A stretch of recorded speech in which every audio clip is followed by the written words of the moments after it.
Hello everyone, in this video we will learn how to save filter view in Google Sheet. So let's start. First open your Google Sheet. So here you can see I have a sales data. So first I'm going to create filter view. To create filter view, go to the data tab and click on the create filter view option, and you can see the filter view is created. After that, apply the filter on your data, then save filter view. So here I'm going to create filter on the sales amount. So click on the sales amount filter icon and click on the filter by condition. Then click on the drop down arrow and scroll down, and here I just select the greater than. So greater than value I just enter 10,000. Okay. After that, scroll down and click on OK.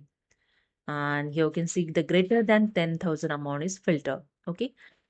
After that, to save the filter, just go to the data tab and click on the save as a filter view. Okay. And here you can see the one dialog box is open. Name this view. So I just name here greater than 10,000. Okay. After that, click on the save. And here my filter view is saved. Okay. Now I just go to the right hand side and click on this three dot option, and you can rename this view, update the range also, duplicate view, delete view. These are the some option. So I just close this, exit this, and I just remove this filter.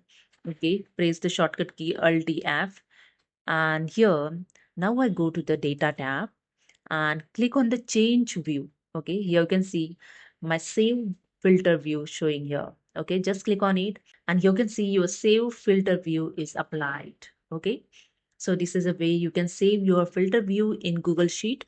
Hope you understood. If you like this, please subscribe. Thank you so much.